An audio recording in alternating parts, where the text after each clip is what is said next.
quero convidar você a abrir sua Bíblia no livro de Atos, no capítulo 20. Atos, capítulo 20. Eu pensei e orei bastante a respeito do que compartilhar com vocês aqui hoje. Eu tentei trocar de lugar. Falei para Deus, se eu voltasse na fase em que eles estão, não na minha, já chegando aos 50, vovô, né? Mas se eu estivesse na fase deles, entendendo hoje o que é importante para a vida, o que eu gostaria de ouvir, quais os estímulos que eu gostaria de receber. Enquanto eu estava fazendo essa avaliação, o Espírito Santo falou comigo, fala do que você recebeu e do que te trouxe até aqui. E eu entendi que eu não precisava nem imaginar, né, alguma outra coisa que eu gostaria. Muitas delas vieram ao longo do tempo, não vieram tão cedo. Mas algo que eu tenho certeza, né, que me marcou, me impactou desde a minha adolescência, me trouxe até o lugar que eu estou servindo a Deus, é o que eu quero compartilhar com vocês hoje. Se é um tema que eu possa dar a essa mensagem, será vivendo por algo maior. Em Atos, no capítulo 20, a Bíblia fala que Paulo marca uma reunião em Mileto com os presbíteros de Éfeso. Ele está em viagem, ele não pode se dirigir até Éfeso, e é como se, adaptando ao nosso contexto, Paulo parasse numa viagem em Campo Largo e chamasse os presbíteros de Curitiba para ir até ele e ter uma conversa lá. E o texto diz o seguinte, de Mileto, vou ler a partir do verso 17 até o 24 de Atos 20, vou ler na Nova Almeida atualizada. De Mileto, Paulo enviou uma mensagem a Éfeso, pedindo aos presbíteros da igreja que se encontrassem com ele. E quando chegaram, Paulo lhes disse, vocês sabem como me conduzi entre vocês em todo o tempo, desde o primeiro dia em que entrei na província da Ásia, servindo o Senhor com toda humildade, com lágrimas e com as provações que me sobrevieram pelas ciladas dos judeus. Vocês sabem que jamais deixei de anunciar o que fosse proveitoso e de ensinar isso a vocês publicamente e também de casa em casa, testemunhando tanto a judeus como a gregos o arrependimento para com Deus e a fé em nosso Senhor Jesus Cristo. E agora, impelido pelo Espírito, vou para Jerusalém, não sabendo o que ali vai me acontecer, exceto que o Espírito Santo, de cidade em cidade, me assegura que prisões e sofrimentos estão à minha espera. Porém, nada considero a vida preciosa para mim mesmo, desde que eu complete a minha carreira e o ministério que recebi do Senhor Jesus para testemunhar o Evangelho da graça de Deus. Eu quero especialmente destacar o verso 24. Em nada considero a vida preciosa para mim mesmo, desde que eu complete a minha carreira e o ministério que recebi do Senhor Jesus para testemunhar o Evangelho da graça de Deus.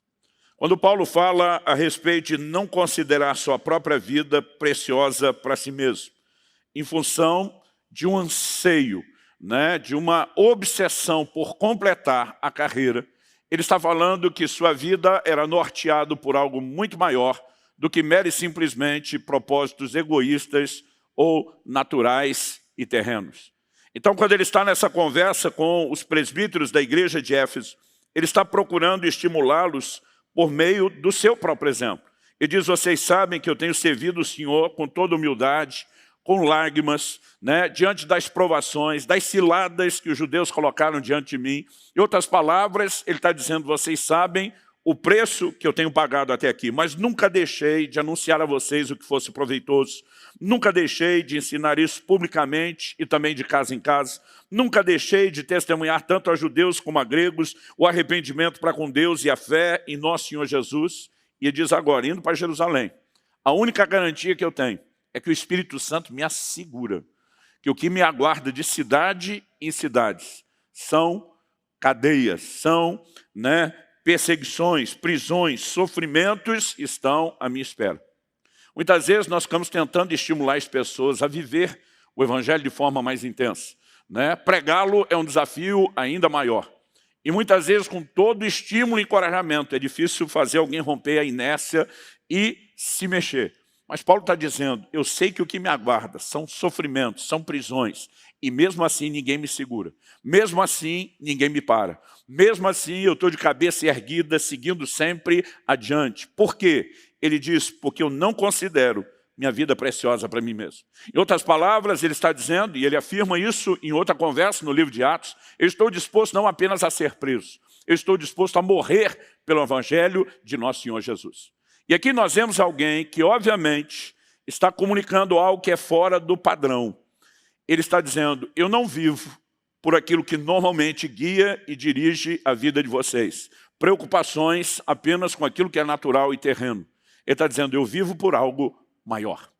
E essa ideia de viver por algo maior não apenas concede nobreza aos objetivos, aos alvos, aos propósitos, mas eu acredito que a ideia de viver por algo maior envolve necessariamente, inevitavelmente, a ideia de sacrificar algo menor.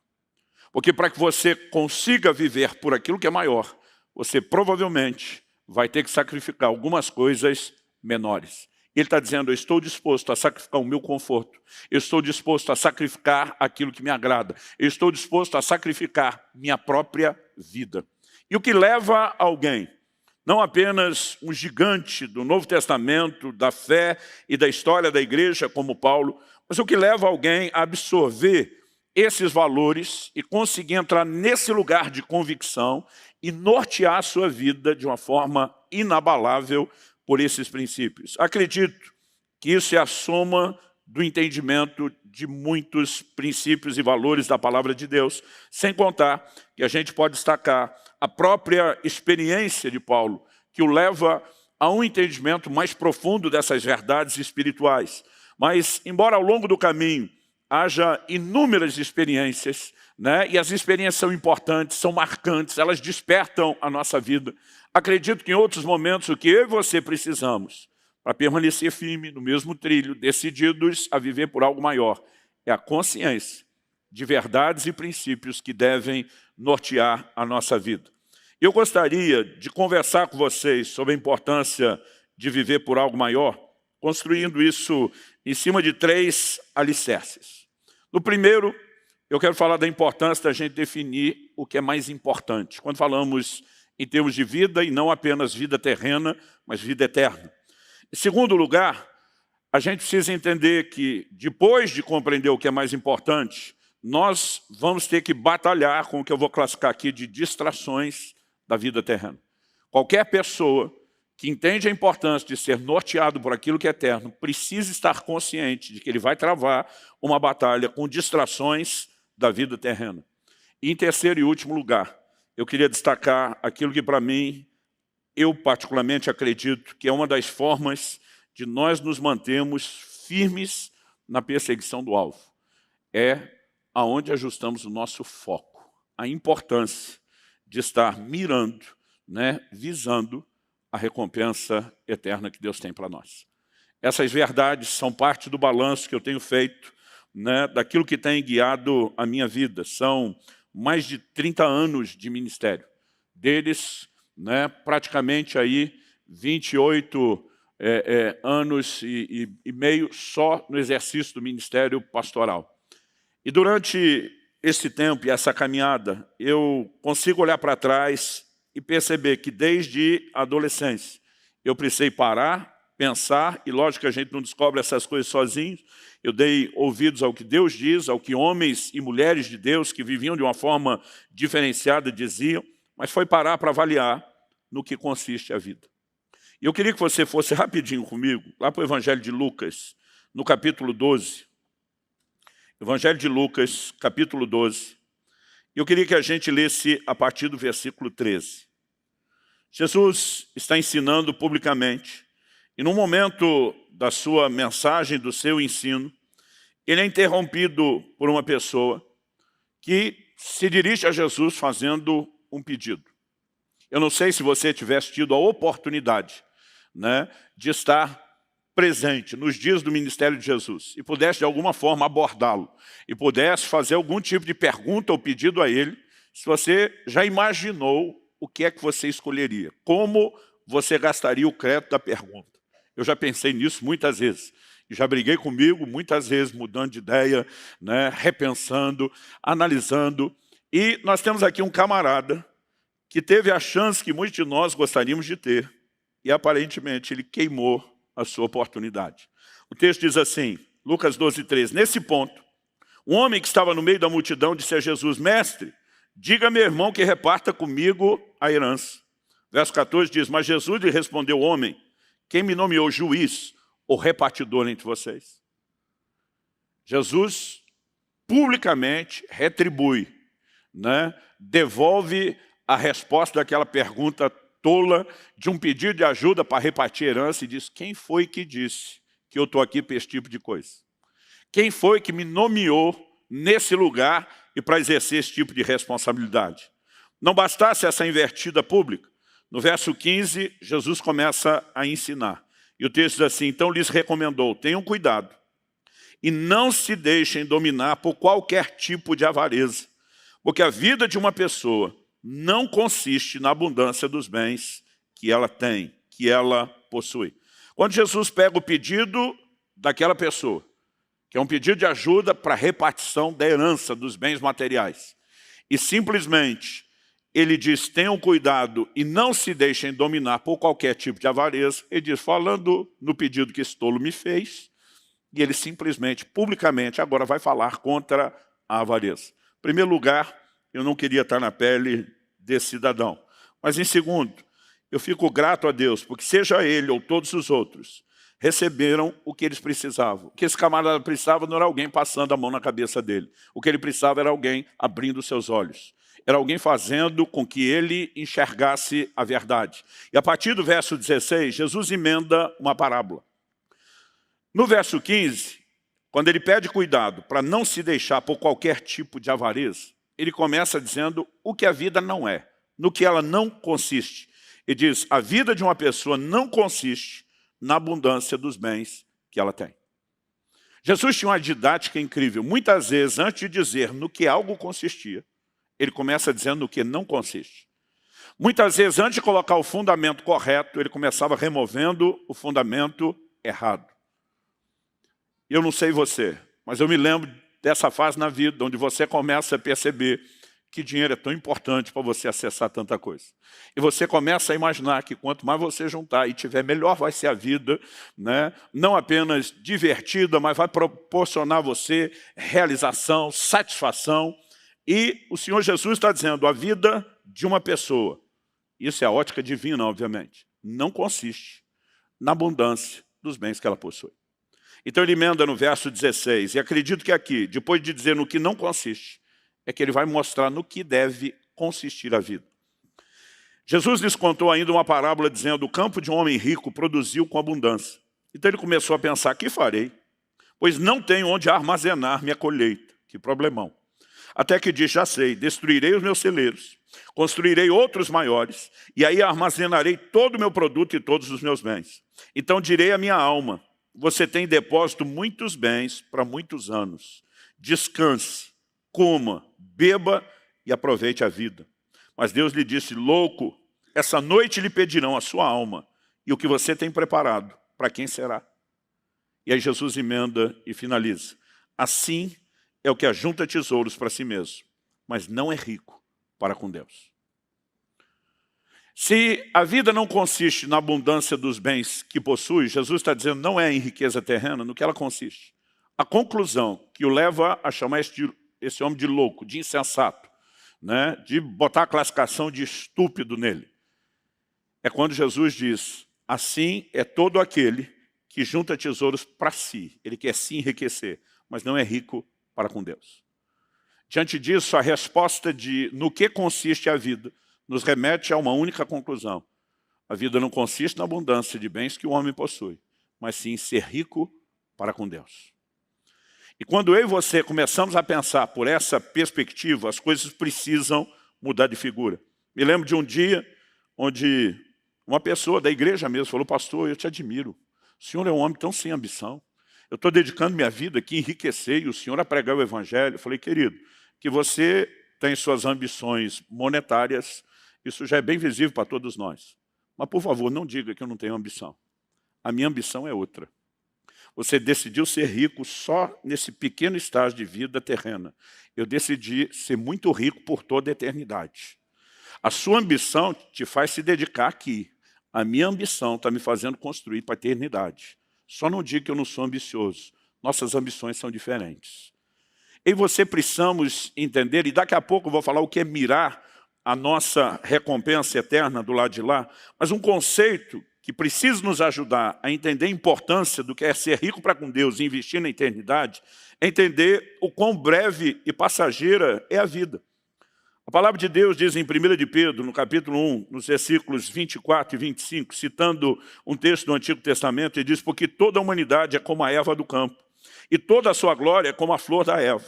A erva seca, a flor cai, mas a palavra do Senhor permanece para sempre. A Bíblia trata a nossa vida como algo efêmero, passageiro, breve. Mesmo quando vivemos a medida cheia, quando ela não é interrompida antes.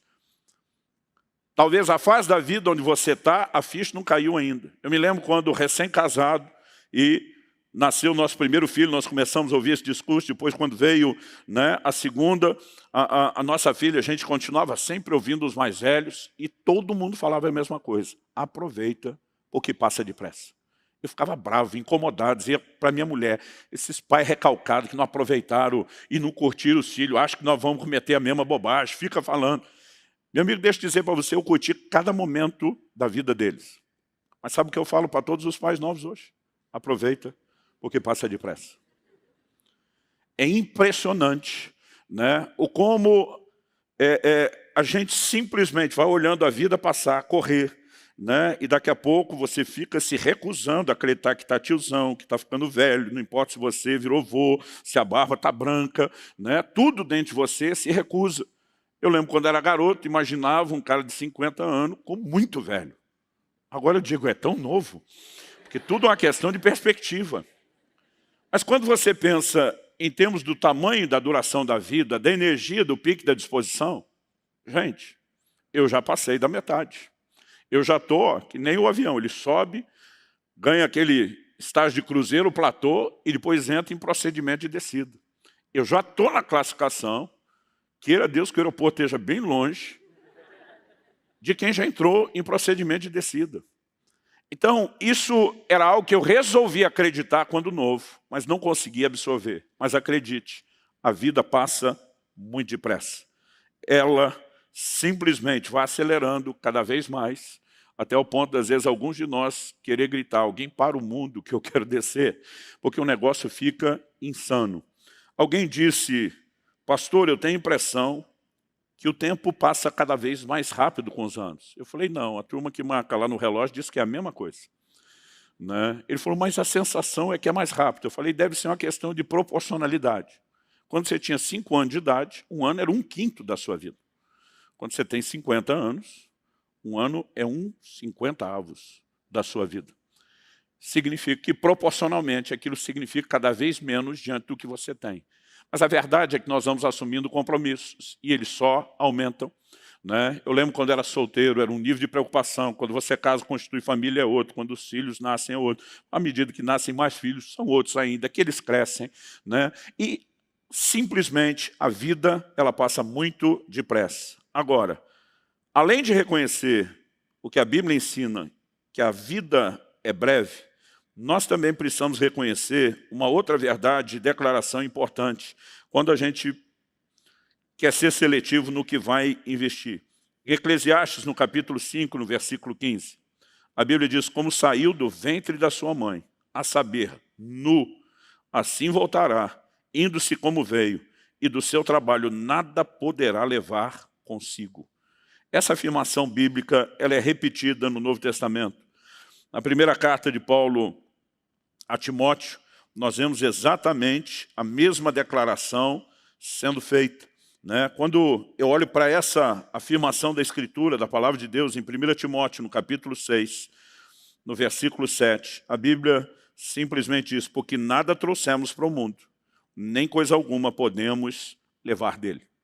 Né? O livro de Eclesiastes diz que você nem com roupa entrou, e você sem roupa sai. Né? Porque essa é a condição e a realidade. Ou seja, tudo aquilo que de material você pode ter ou desfrutar, ele não te acompanha. Essa é a razão pela qual normalmente você não vê um caminhão de mudança acompanhando um cortejo fúnebre.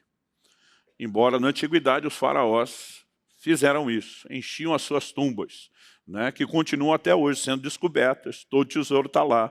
Eles não fizeram uso de nada disso depois que morreram. Agora, sabe o que é curioso? A Escritura nos mostra que eu e você podemos levar uma única coisa dessa vida. E essa única coisa que eu e você podemos levar, diz o livro de Apocalipse, no capítulo 14, no versículo 13. Então ouvi uma voz do céu dizendo, escreva, bem-aventurados os mortos, que desde agora morrem no Senhor. Sim, diz o Espírito, para que descansem das suas fadigas, pois as suas obras os acompanham. Você pode repetir isso comigo? Diga, as suas obras os acompanham. Nós não vamos levar nenhum dinheiro, nós não vamos levar nenhum bem, nós não vamos levar absolutamente nada dessa terra, a não ser uma única coisa. A Bíblia diz o que fazemos, nossas obras nos acompanham. Nos acompanham para onde? Para um lugar onde compareceremos depois da morte. A Bíblia diz no livro de Hebreus, no capítulo 9, no verso 27, ao homem está ordenado morrer uma só vez, vindo depois disso o juízo. Então depois da morte haverá prestação de contas, haverá julgamento. E no julgamento, que será levado em conta e tratado, diz respeito às nossas obras. Quando eu e você começamos a entender o que é mais importante, né? Quando eu e você começamos a compreender essas coisas, aí o nosso foco começa a ajustar melhor naquilo que é eterno. O Senhor Jesus diz em João no capítulo 6, no verso 27, trabalhem, não pela comida que se estraga, que perece, mas pela que permanece para a vida eterna, a qual o Filho do Homem dará a vocês, porque Deus, o Pai, o confirmou com o seu selo. Hoje em dia a gente pensa no trabalho não só como meio de sobrevivência, mas de ampliar o conforto. Na antiguidade, eles pensavam em essência na sobrevivência. Mesmo o homem rico que falou, vou encher os celeiros, ele diz, vou parar de trabalhar, vou curtir a vida, porque eu tenho sustento para muitos anos. Hoje em dia, a nossa vida é relativamente mais fácil. Você imagina a época onde o camarada acordava e não tinha nenhum mercadinho, nenhuma loja de conveniência. Ele normalmente tinha que comer daquilo que plantava ou tinha que caçar alguma coisa. As comidas não eram preparadas rápidas como hoje, né? Você joga um miojo, 3 minutos no fogo, está cozido. Não tinha isso. Você vai ver situações desde o Velho Testamento até o Novo, né? A Bíblia diz em Atos 10 que Pedro estava com fome. O povo diz, nós vamos preparar comida para você. Ele diz, vou no telhado orar. Porque a comida não saía rápido, gente. Eles normalmente iam matar o bicho, limpar o bicho, né? Salgar o bicho, assar o bicho. O negócio não era assim tão rápido.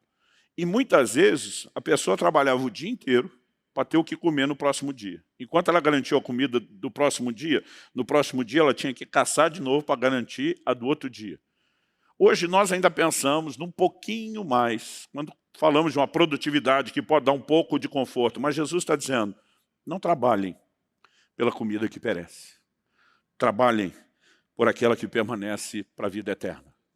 Eu vejo hoje em dia uns crentes pagando uma fortuna para uns coaches. Eu não estou falando contra isso. Priorize e organize a sua vida, mesmo que isso custe algum investimento. O que eu não entendo é uns camaradas pagar tão caro para uns coaches, que às vezes até besteira falam, e não ouvir o conselho que Jesus, que para rebaixá-lo, a gente poderia chamá-lo de o maior de todos os coaches, mas essas pessoas pagam para ouvir alguém aqui e não ouvem o que Jesus do lado de cá está falando de graça. Ele diz, não trabalhe pela comida que perece. Trabalhe pela que permanece para a vida eterna. Se eu e você não definirmos o que é mais importante, nossa vida vai seguir sem rumo ou vai seguir o rumo errado. A segunda coisa que eu entendo é que mesmo quando você entende, compreende isso, você precisa entender que a vida terrena está cheia de distrações. No Evangelho de Marcos, no capítulo 8, Jesus fala de uma característica da vida cristã que não é tão popular. O verso 34 de Marcos 8 diz, então convocando a multidão, e juntamente seus discípulos, Jesus lhes disse, se alguém quer vir após mim, negue-se a si mesmo, tome a sua cruz e siga-me. De novo, a ideia de que se você quer viver por algo maior, tem que sacrificar algo menor. Ele disse, você quer vir após mim? Você quer ser meu discípulo? Deixa eu te dizer, é do meu jeito, não é do seu. São os meus valores, não são os seus. São as minhas regras, não são as suas. Depois de dizer isso, nosso Senhor continua e diz, dito isso, pois quem quiser salvar a sua vida, a perderá. E quem perder a vida por minha causa e por causa do Evangelho, esse a salvará. De que adianta uma pessoa ganhar o mundo inteiro e perder a alma? O que daria uma pessoa em troca da sua alma? Jesus, obviamente, aqui está destacando valores. E disse: você quer ser meu discípulo? Deixa eu dizer o preço, tem que tomar a cruz. O que é tomar a cruz? As pessoas confundem isso. Um dia um rapaz me apresentou a sogra, falou: pastor, deixa eu te apresentar a minha cruz. Eu fiquei sem entender, eu falei: como é que é? Ele falou: minha sogra. Eu olhei e falei: é uma santa mulher de Deus. Ouvi esse desaforo e não retribuí. Né? Mas o que eu e você precisamos entender é que cruz, diferente do que muitas vezes a gente usa, não é problema ou dificuldade.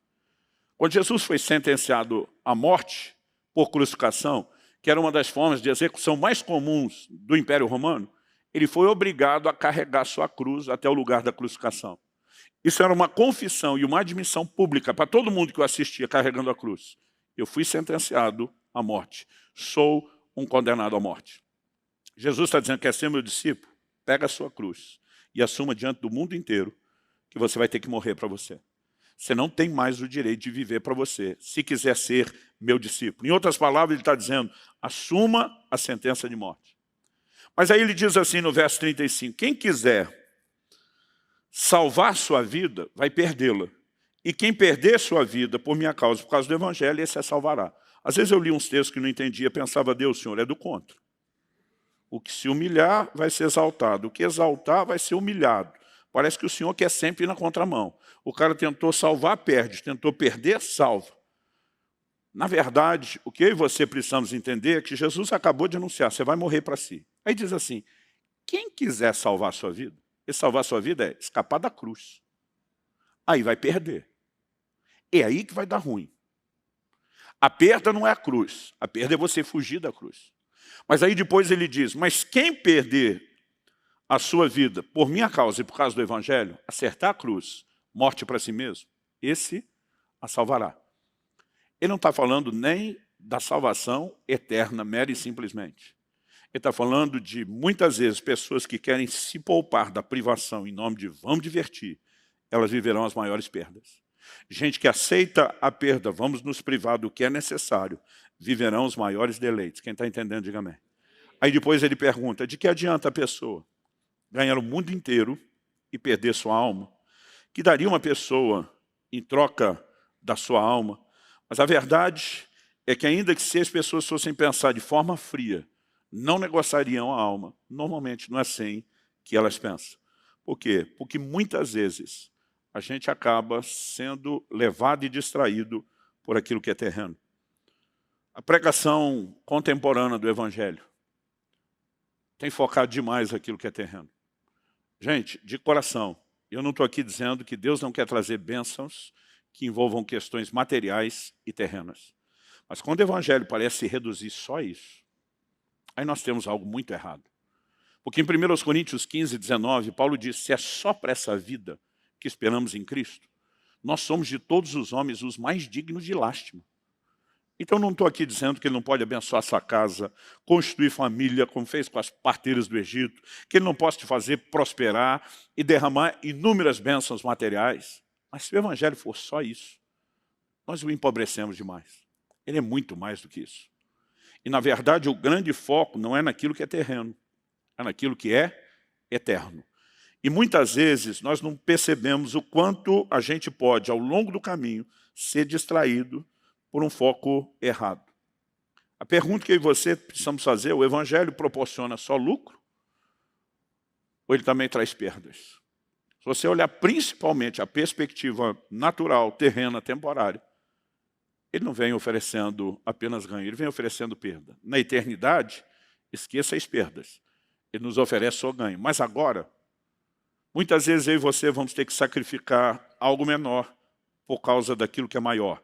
Muitas vezes eu e você vamos ter que sacrificar coisas que nem necessariamente são pecado, mas poderiam nos desviar do propósito.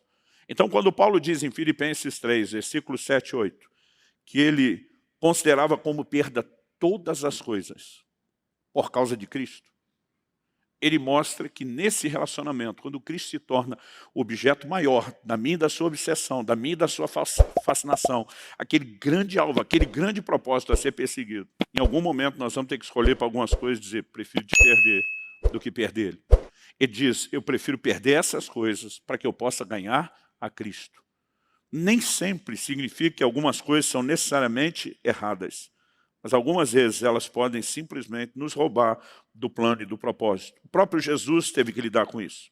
No Evangelho de João, no capítulo 12, no versículo 24, ele diz, em verdade, lhes digo, se o grão de trigo caindo na terra não morrer, fica ele só, mas se morrer, produz muito fruto. Jesus está falando de uma vida que nasce da morte. Mas a verdade é que se você olhar o contexto, Jesus está falando dele. O versículo 20 começa dizendo assim, ora, entre os que foram para adorar durante a festa, haviam alguns gregos. A Bíblia não diz quem eram esses gregos, só diz alguns gregos. O verso 21 diz, esses se dirigiram a Filipe, que era de Betsaida da Galiléia, e lhe pediram, Senhor, queremos ver Jesus. O povo se espremia para tocar em Jesus.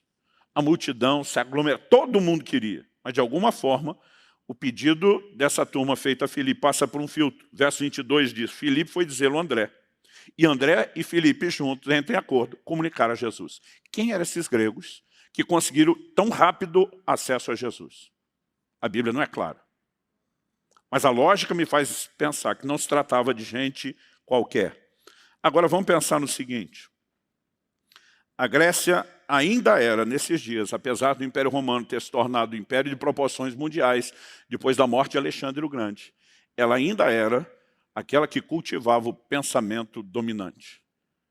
Havia-se promovido por todo mundo o helenismo, a cultura grega, não apenas a língua, né? O Novo Testamento foi escrito no grego mesmo nos dias do Império Romano, mas toda a filosofia. A Grécia era o palco do pensamento do mundo. De alguma forma, eu acredito que a fama de Jesus como ensinador chega lá. E esses gregos vêm fazer uma proposta. A Grécia quer ouvir Jesus.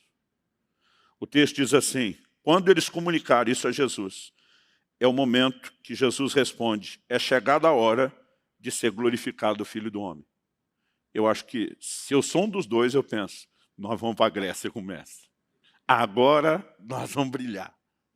Mas quando Jesus fala de ser glorificado, ele está falando de outra coisa. É nesse momento que ele diz, se o grão de trigo caindo na terra não morrer, fica ele só. Quando Jesus entra no mundo, a Bíblia diz, o próprio Cristo diz, Deus amou o mundo de tal maneira que deu o seu Filho unigênito, único. Mas Jesus não veio para permanecer filho único. A Bíblia diz, no livro de Hebreus, que ao entrar nos céus, ele entra dizendo, eis-me aqui e os filhos que Deus me deu. A Bíblia diz que o plano é que ele se tornasse o primogênito de muitos irmãos. Mas ele disse, se eu não morrer, não há multiplicação de filhos de Deus na terra. Sabe o que ele está dizendo? A Grécia pode ser atrativa para mim, na perspectiva humana e egoísta, mas não serve ao plano e ao propósito de Deus. Isso não é promoção genuína, isso é distração. É nessa sequência que Jesus diz, quem ama a sua vida, perderá. PDA. Mas aquele que odeia a sua vida nesse mundo, irá preservá-la para a vida eterna. Se alguém me serve, siga-me, e onde eu estou, ali estará também meu servo. Agora ele já está dizendo, eu não vou para a Grécia, e vocês também não vão. Vocês vão ficar comigo. E se alguém me servir, o Pai o honrará. E Jesus diz, agora minha alma está angustiada. E o que direi, Pai, salva-me dessa hora? Não foi, pois, precisamente com esse propósito que eu vim para essa hora? Pai, glorifica o teu nome. Então veio uma voz do céu, eu já o glorifiquei, e ainda o glorificarei. A multidão que ali estava e que ouviu aquela voz, dizia ter havido um trovão, uma voz audível. Outros diziam, foi um anjo que lhe falou. Então Jesus explicou, não foi por minha causa que veio essa voz, e sim por causa de vocês. Ele diz, essa voz está sustentando o meu propósito, o meu alinhamento, para que eu não saia do trilho. Vocês é que serão beneficiados pela minha obediência. Quando nós falamos de distrações, gente, não é apenas você perder o alvo em relação ao pecado. Muitas vezes coisas que podem ter cara de aparentemente boas podem concorrer com a visão de um propósito que Deus estabelece no nosso coração. O que vai nos ajudar a não se perder no processo? Se eu e você mantivermos o foco. Se você estivermos de olho para o lugar onde estamos indo. E acredito que eu e você precisamos enxergar sempre a recompensa.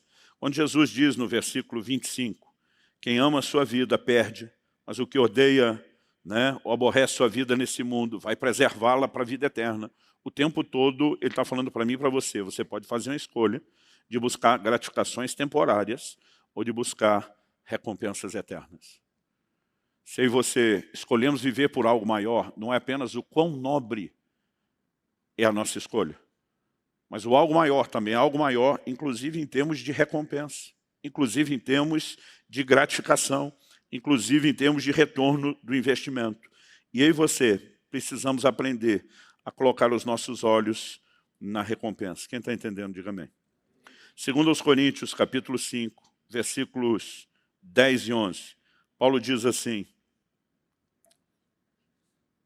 porque é necessário que todos nós é cada um sem exceção, nenhum de nós vai escapar disso. É necessário que todos nós compareçamos diante do tribunal de Cristo, para que cada um receba segundo o bem ou o mal que tiver feito por meio do corpo. Lembra de Apocalipse 14, 13, que as nossas obras nos acompanham? Para onde elas nos acompanham? Para o tribunal. Se forem boas obras que merecem recompensa, a recompensa nos acompanhará por toda a eternidade. Mas se tiver algum tipo de julgamento, ele também vai permanecer conosco por toda a eternidade. Nós não podemos achar que isso é um assunto sem importância. Em Hebreus, no capítulo 6, nos versículos 1 e 2, a Bíblia fala dos rudimentos da doutrina de Cristo, daquelas bases, do alicerce. Lá, o escritor destaca 6 coisas: o arrependimento de obras mortas, a fé em Deus, a doutrina de batismos, imposição de mãos. Aí ele fala da ressurreição dos mortos e do juízo eterno. Quando você olha para essas duas, que têm o caráter final, nós não podemos negar que se o juízo eterno é colocado no rudimento da doutrina de Cristo, é algo que nós temos que tratar como essencial, como básico. Haverá retribuição e recompensa. E nossas escolhas na vida terrena deveriam ser norteadas pela percepção das recompensas eternas. Vou repetir isso mais uma vez. Nossas escolhas na vida terrena deveriam ser norteadas pela percepção da recompensa eterna.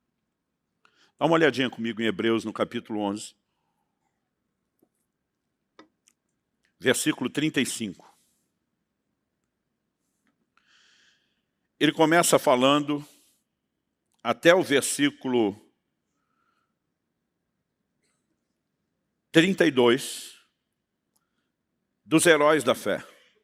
No início do verso 32, ele diz: me faltará tempo necessário para falar de Gideão, Baraque, Sansão, Jefité, Davi, Samuel, dos profetas, porque até então ele relacionou muitos atos de fé de muitos homens de Deus no Antigo Testamento. No 33 ele diz: os quais por meio da fé conquistaram reinos, praticaram a justiça, obtiveram promessas, fecharam a boca de leões, aqui entende-se que está falando de Daniel, extinguiram a violência do fogo, seus amigos, escaparam de ser mortos à espada, da fraqueza tiraram força, fizeram-se poderosos na guerra, puseram em fuga exércitos estrangeiros. No 35 ele diz: mulheres receberam pela ressurreição os seus mortos. Até aqui foi gente que foi livre pela fé. Livre da boca do leão, livre do fogo, livre do inimigo, a fé os livrou. Mas agora ele muda o tom e diz: alguns foram torturados. Não porque a fé não funcionaria para livrá-los. Ele diz assim: não aceitando o seu livramento, para obterem superior ressurreição. Alguns fizeram uma escolha: eu posso, como Daniel, crer e escapar da boca do leão. Eu posso, como os amigos de Daniel, crer e apagar a força do fogo. Eu posso, como outros, crer e ter o livramento do inimigo. Mas e se eu quiser não usar a fé para livramento? E se eu preferir sofrer? Pastor, porque alguém faria essa escolha estúpida? Estúpida se você pensar só no momento. A Bíblia diz que eles estavam de olho numa superior ressurreição. Então, nos rudimentos da doutrina de Cristo, a Bíblia fala da ressurreição dos mortos, depois do juízo eterno. O que se segue à morte no tempo do fim será a ressurreição. O que se segue aos dois é a recompensa e o juízo. Quando eu e você começamos a entender o que a Bíblia ensina sobre isso, em 1 Coríntios, no capítulo 15, por exemplo, o apóstolo Paulo, ele fala que há uma distinção, quando ele está falando, né, do corpo ressuscitado, ele diz no verso 40, Também há corpos celestiais e corpos terrestres. E sem dúvida, uma é a glória dos celestiais, outra dos terrestres. Uma é a glória do sol, outra a glória da lua, outra das estrelas. E diz até entre estrela e estrela, a diferença de glória. E diz, no mesmo padrão de corpo, vai ter diferença de glória. Quando chegar a ressurreição, nem todos ressuscitam com o mesmo nível de glória. Entenda, absorva e assimile essa verdade. O céu não tem regime socialista. Ele é igualitário no sentido de salvação, do valor que cada um tem, não de retribuições. Nós colhemos aquilo que plantamos. Isso é determinado por Deus, esse é o padrão de justiça divina. Cada um será recompensado de acordo com aquilo que fez, com o nível da sua doação, com o nível da sua entrega. Esses camaradas estão diante da morte, diz, a gente pode crer e ser livre, mas a gente pode escolher não crer, mirando uma superior ressurreição. E Deus diz, pode. Ele diz, então nós escolhemos morrer. Por quê? Essas pessoas entendem que há algo muito maior do que essa vida terrena de curta duração. Quando Estevão está diante daquele momento onde vai ser apedrejado, ele não faz nenhuma oração por livramento. Ele apenas ora e diz, Senhor, não lhes impute esse pecado. Em outras palavras, ele está dizendo, eu vou aceitar esse apedrejamento, eu nem vou orar por livramento. Mas a Bíblia diz que cheio do Espírito Santo, seus olhos se abrem. E a Bíblia diz que ele vê Jesus em pé, à direita do trono de Deus. Eu não sei você, eu fico enlouquecido, quase surtado com esse texto. Porque em toda a Escritura a Bíblia fala de Jesus sentado à direita de Deus. Era um conceito cultural que eles entendiam. Quem tinha autoridade ficava sentado. Quem ficava em pé era o plebeu que estava na frente de quem tinha autoridade. Quando a Bíblia fala de Jesus em pé, para mim é uma das maiores honrarias que Estevão podia receber. Para mim ele está dizendo, um cara como você, que valoriza o que é eterno, que me honra até o fim, até o último suspiro. Eu me levanto do trono para receber com honra aqui no céu.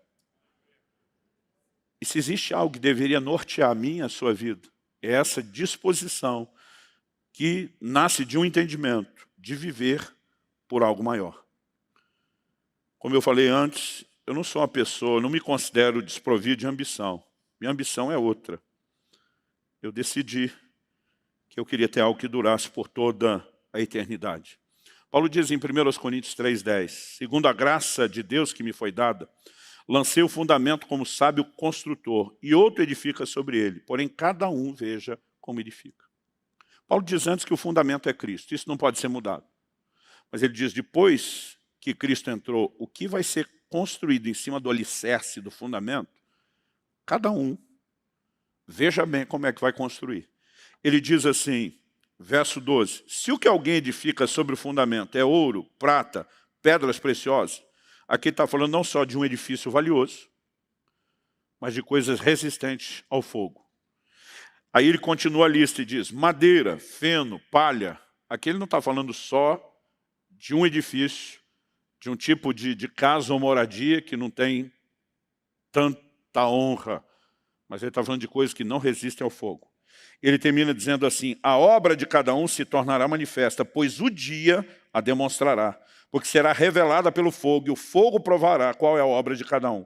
Se aquilo que alguém edificou sob o fundamento, que é Cristo, permanecer, esse receberá recompensa. Outras traduções dizem galardão, que é a mesma coisa.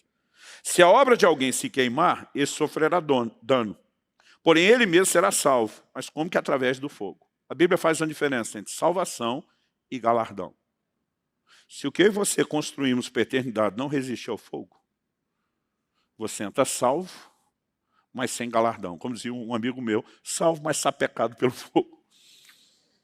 Ele diz, mas se o que você edificou, se você se empenhou, se esmerou, e sobreviver ao fogo, e fogo na Bíblia tem essa ideia de juízo, Deus está dizendo, então você vai ter galardão. Gente, eu não sei qual é o sistema de recompensa eterna. Mas algumas coisas me deixam muito seguros. Em primeiro lugar, Deus é justo e qualquer que seja o seu sistema de recompensas, não será jamais injusto. Hebreus capítulo 6, versículo 10 diz, porque Deus não é injusto para se esquecer das vossas obras. Então isso é uma garantia. Segundo, ele além de justo, é generoso e criativo. Eu fico imaginando se ele caprichou tanto nesse mundo, onde a gente gastaria tão pouco tempo, o que é que não nos aguarda, onde eu e você vamos passar a eternidade. Mas algumas escolhas têm que ser feitas, e elas derivam de um entendimento correto no que é que eu e você vamos investir. Eu muitas vezes dizia, desde garoto, que eu descobri que algumas coisas, elas não são experimentadas por qualquer um, ou são desfrutadas por milionários ou por missionários. Quando eu descobri que essa outra categoria também conseguia, ao longo do caminho, não juntar nada para si, mas muitas vezes desfrutar de coisas especiais, falei para Deus, estou no time de cá. Mas um dia ele falou para mim, e se você não tivesse essas coisas? Eu falei, no início eu não entrava. Agora que eu entendi a alegria que elas proporcionam, né? O investimento eterno que isso é. Falei, eu também fico do lado de cá. E depois de mais de 30 anos de ministério, onde durante boa parte do tempo eu vi muita gente me chamar de tolo. Dizer, você não está pensando em você, você não está pensando na sua família, você não está pensando no seu futuro. Eu só dizia, anote uma coisa, que daqui a uns anos a gente conversa. Deus não é injusto. E se o dia que eu terminar minha vida não tiver um centavo no bolso, não tiver onde nem cair morto, falei, o problema também não é meu, é de vocês que vão ter que me enterrar. Eu falei, o que importa é aquilo que nós vamos desfrutar por toda uma eternidade. Hoje, se eu olho para trás, percebo algumas das boas escolhas que eu fiz, orientado por gente que conhecia o Senhor e a palavra, e obviamente isso foi se consolidando ao longo do tempo, né? À medida que eu mesmo consegui enxergar e entender essas verdades nas Escrituras, eu acredito que isso se deriva de um entendimento que me levou a uma decisão. Eu quero viver por algo maior. Agora, os grandes heróis de Deus não são encontrados só nas páginas da Bíblia, em épocas milenares, muito longe e distante dos nossos dias. O avivamento morável, poucos séculos atrás, nos mostrou que é possível um grupo de pessoas se voltar para Deus de uma forma única e singular. Eles tiveram uma reunião de oração que durou mais de 100 anos, ininterruptamente funcionando. Desse despertamento pela presença, paixão por Deus e pelos seus valores, um dos maiores movimentos missionários da era moderna da igreja se despertaram. Esses camaradas saíram levando o evangelho por todo o mundo. Agora, conta-se a história de dois deles que vieram para a região, para as ilhas da América Central, e souberam e tiveram a notícia que o dono da ilha tinha milhares de escravos trabalhando e que não havia cristãos nem igrejas entre eles. Eles escrevem cartas pedindo permissão para poder entrar a pregar o evangelho. E o dono nega. E diz, ninguém tem permissão de entrar aqui, a não ser que entre como escravos. Ele escreve uma outra carta. E eles oferecem vender a sua liberdade para entrar como escravos na ilha. E eles precisavam vender a liberdade para ter o dinheiro da passagem. A história acabou não se concretizando dessa forma por questões legais. Na época, eles não eram negros, não se encaixavam no padrão da escravatura, mas eles não sabiam que o processo final seria legalmente derrubado. Eles se dispõem a irem até o fim. No dia que entram no barco, estão para se despedir, aquele momento de choradeira de famílias, amigos e parentes, porque não há viagem com retorno. Eles nunca mais seriam vistos por ninguém. Era uma despedida permanente. Esses dois gritam do barco uma frase que acabou se tornando o lema, o grito de guerra do movimento morável. O grito deles foi que através de nossas vidas, o cordeiro que foi imolado receba a recompensa do seu sofrimento. Isaías 53 fala sobre Jesus e diz, ele verá o fruto do penoso trabalho da sua alma e ficará satisfeito. Todo investimento, toda abnegação, todo o sofrimento dele por mim e por você é recompensado quando eu e você decidimos servi-lo, mas também é recompensado quando eu e você entendemos o que Paulo diz em 2 Coríntios 5,14, que o amor de Cristo nos constrange. Ele diz, julgando nós isso, se um morreu por todos, logo todos morreram. Ele diz, e os que agora vivem não devem mais viver para si, mas para aquele que por eles morreu e ressuscitou. Agora tente imaginar hoje, Se 50 milhões de evangélicos no Brasil, que é a estimativa mínima do que se acredita que somos, resolvesse viver o evangelho nesse nível de doação, um exército de pelo menos 1/4 da nação, comprometido com Cristo até o tutano, dizendo, nós vamos viver em função de algo maior. A igreja não estaria caminhando de forma tão lenta.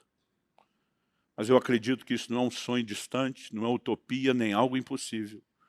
Eu acredito que um sopro de avivamento ainda vai varrer a nação brasileira e que nós poderemos corresponder com Deus de uma forma diferente.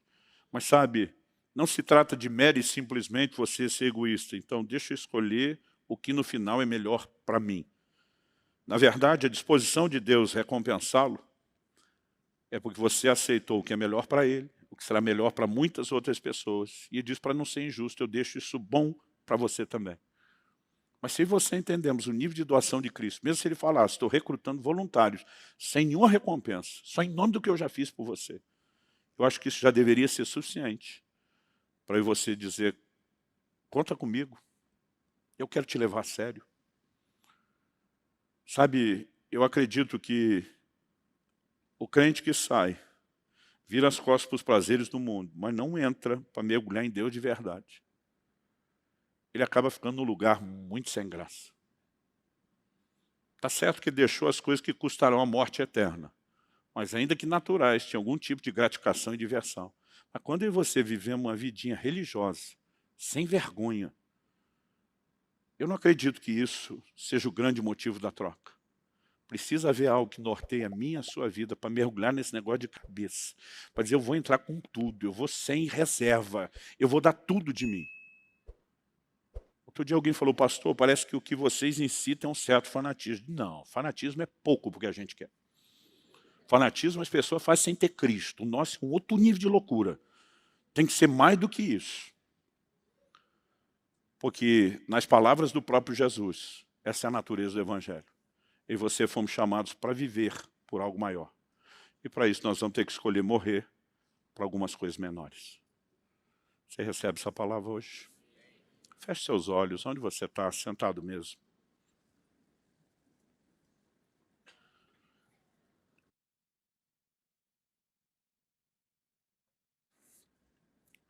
Espírito Santo, nós precisamos da sua ajuda. Eu tentei da melhor forma possível, debaixo da tua liderança e direção, compartilhar aquilo que tem norteado a minha vida por tantas décadas. Mas se o Senhor não vivificar essa palavra, terá sido só um discurso, e um discurso que sequer será útil. Mas eu oro por cada um dos meus irmãos e irmãs. Eu sei que nesse grupo existem tantos deles que têm recebido do Senhor alguns chamados específicos. Outros que ainda compreenderão isso ao longo da jornada e do caminho. Eu suplico em nome de Jesus. Não nos deixe distrair ao longo do caminho. Não nos permita perder a percepção da eternidade. Não nos permita, ó Deus, ser enganados a ponto de buscar gratificação apenas naquilo que é terreno, passageiro e momentâneo. Nós queremos viver por algo maior. E nessa escolha estar disposto a sacrificar aquilo que é menor. Nós queremos ajustar o foco na recompensa. Que antes de qualquer outro tipo de entendimento que possamos ter desse galardão, começa com o teu sorriso naquela porta de entrada. Dizendo, servo bom e fiel, entra no gozo do teu Senhor. Ilumina os olhos do nosso entendimento, Senhor. Não há forma dessas verdades entrarem em nós, a não ser por revelação. Que o pensamento dominante desse mundo que é tão egoísta, Senhor, não nos domine. Mas que o Espírito de Cristo nos influencie. Como está escrito, que age em vocês o mesmo sentimento que houve também em Cristo Jesus. Que subsistindo em forma de Deus, não teve o ser igual a Deus como algo ao qual deveria se prender, mas esvaziou-se de si mesmo. Assumiu a forma humana e como homem foi obediente, obediente até a morte e morte de cruz. Nós clamamos por esse sentimento que nos leva à mesma disposição de escolhas, de esvaziamento, mas que também um dia determina um outro nível de recompensa. E é por isso que a tua palavra diz, pelo que também Deus o exaltou soberanamente, e lhe deu um nome que está acima de todo nome, para que ao seu nome se dobre todo o joelho de toda a criatura nos céus, na terra, debaixo da terra. Queremos viver tanto o sentimento de Cristo, que nos leva à disposição de entrega, como também as recompensas eternas. Essa vida é tão curta, Senhor, mas é a oportunidade que temos de entesourar para a vida eterna, porque a vida do homem não consiste na abundância de bens que ele possui, mas sim ser rico para com Deus. E a riqueza para com Deus não é apenas a escolha de rendição.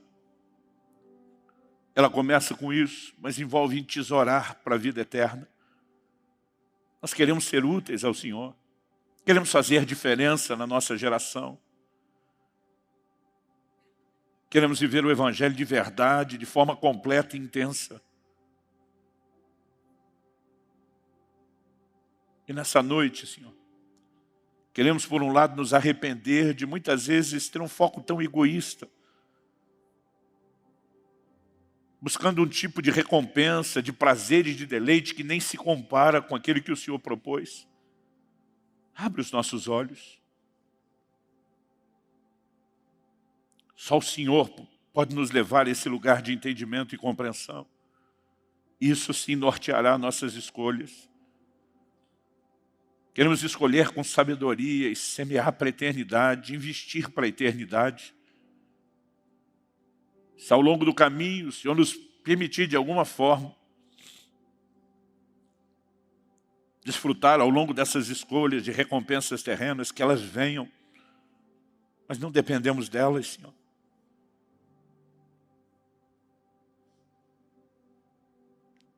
Queremos trabalhar não pela comida que perece, mas por aquela que permanece para a eternidade.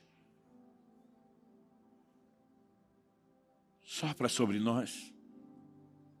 Não apenas aqui e agora, mas a partir de agora. Que venham dias de despertamento. Que venham dias de uma ação poderosa do Teu Espírito Santo no nosso íntimo, nos fazendo repensar o curso da nossa vida.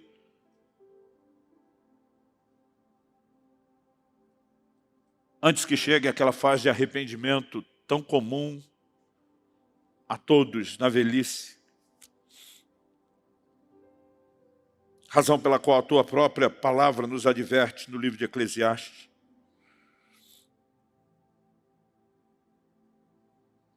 Lembre do seu Criador nos dias da sua mocidade,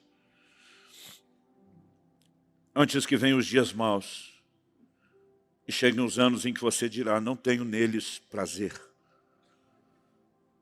O Senhor tem nos dado uma oportunidade que muitos não tiveram de começar cedo, de planejar a devoção de uma vida inteira ao Senhor. Nós não queremos desperdiçar isso. Mas por outro lado sabemos que, como diz 1 Coríntios 2,14, o homem natural não entende as coisas do Espírito e para ele são loucura. É por isso que nós estamos clamando por discernimento espiritual.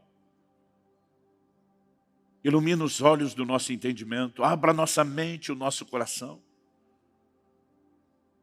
Permita-nos acessar um nível de compreensão dessas verdades como nunca antes. Mesmo aqueles de nós que já alcançamos parte disso, Nós queremos entender numa nova medida, dispostos a sacrificar e te oferecer qualquer coisa, Senhor. Qualquer coisa.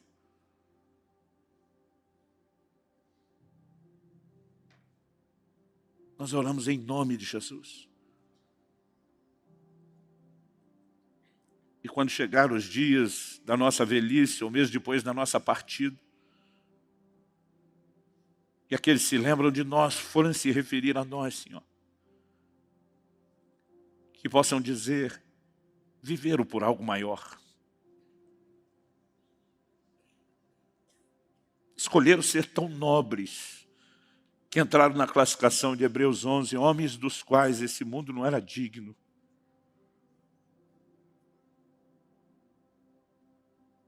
É o que nós te pedimos em nome de Jesus. Em nome de Jesus. E para a glória do teu nome mesmo.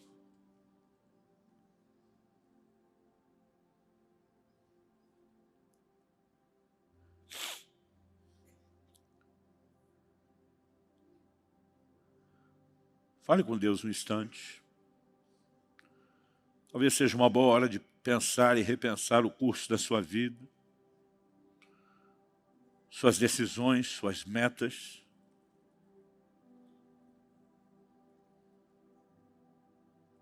Talvez seja a hora de fazer alguma entrega específica a Deus.